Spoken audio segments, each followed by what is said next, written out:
Shabbat Shalom. This week's Torah portion, Ki Tavo, begins with a series of commandments that will be performed by the children of Israel as individuals when they come into the land of Israel. It then goes on to what becomes the central focus of the portion, and that is the covenant that is entered into between the children of Israel and God on the plains of Moab. The recitation of the blessings and the curses, and a description of what will then take place later on after they enter the land of Israel on Mount Gerizim.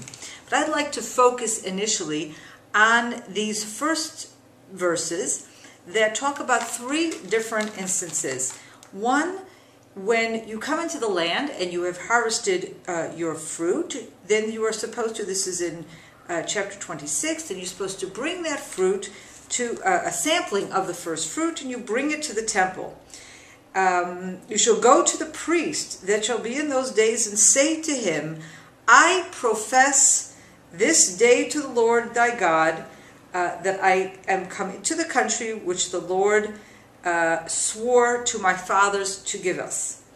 And then it goes on, the priest then takes the first fruits from him, and then he makes the following declaration. An Aramean nomad was my father, and he went down to Egypt and sojourned there with a few, etc., etc. It tells the story of Jacob, who spent some time, the assumption when it's talking about a wandering Aramite, that he spent some time indeed in Aram with Laban, and he then has to go down to Egypt, and about how essentially from that comes the nation of Israel, and God has then brought them out of Egypt and brought them into this wonderful land, and here is our first fruits which we are bringing to God. The nature of this, it's not just bringing an offering to the temple, but the focus of these verses here is not just bringing the offering, but a statement. A person comes, he has to make a particular statement. He has to declare out loud before the priest this expression of gratitude to God and a recognition for the role that God has played in the redemption of himself as an individual and the nation of Israel from Egypt, bringing him into the land of Israel. The second instance that is discussed is a very similar one. In the course of the sabbatical cycle, the 7-year cycle, at the end of the third year, there is a process by which all of the tithing has been completed. And then again, there is a procedure whereby an individual has to come before the Levite and give him what is remaining, and then he has to again make a statement. He has to make a statement before the priest, and he should say as follows: Then you will say before the Lord your God, I have removed the hallowed things out of my house, and also have given them to the Levite, and to the stranger, to the fatherless, and to the widow, according to all your commandments which you have commanded me. In other words, it's not enough that he has actually done what he's supposed to do. He has to make this official statement, an official declaration, and that enables this particular commandment to take place. The third section, and this is at the very end of chapter 26, is a summary of sorts. And here, the section begins, This day the Lord your God has commanded you to do these statutes and judgments. You shall therefore keep and do them with all your heart and with all your soul. You have avouched the Lord this day to be your God, and to walk in his ways, and to keep his statutes and his commandments and his judgments, and to hearken to his voice. And the Lord has avouched you this day to be a people for his own possession. Now, the word in Hebrew that is avouched, in Hebrew it's he'emircha, which comes from the root amar, or the root said. Here again, it's not just a question that you have chosen God to be, you have selected God to be your God, and God has selected you to be his people, but the actual verb that is using is a declaration. God has declared you to be his people. You have declared God to be your God. Again, we have this the importance of the actual verbal declaration in all of these things, which actually is a very fitting introduction to what happens in the next chapter, chapter 27, which is, of course, the ceremony of the blessings and the curses and the entering into the covenant between God and the people of Israel.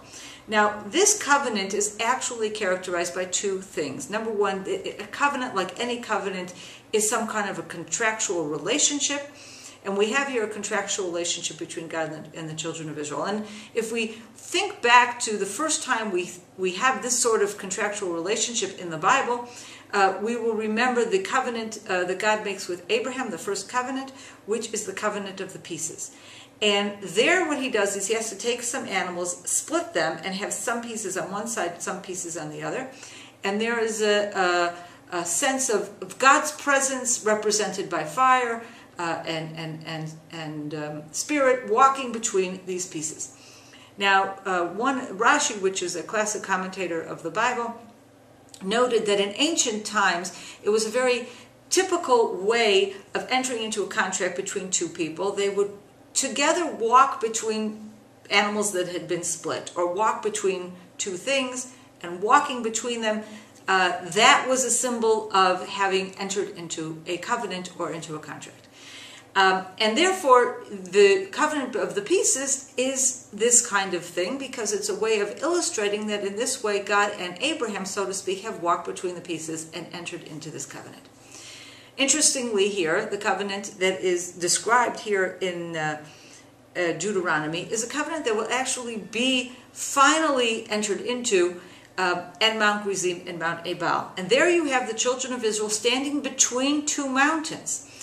Very similar to this idea of God and Abraham walking between these two sets of pieces. In this case, we have God and Israel between the two mountains. So you have a very definite sense of the formality of contract the way it was known in ancient times.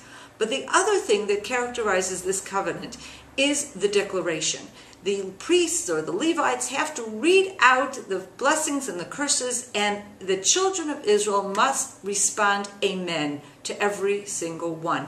The need for the children of Israel to actually vocally declare their acceptance of the covenant is central to the way this covenant takes place. And the introduction, therefore, these few declarations that come before, serves as somewhat of an introduction. And I think the message here, though, is also very important. There is a value to the spoken word.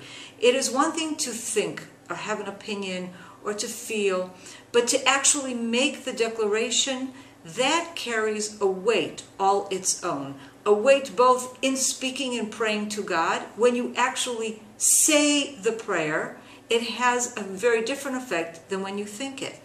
But also in our relationships with our fellow man, making the declaration, standing up and saying something, is a far different matter, a far more serious and committed matter than just to think it. Shabbat Shalom from Samaria.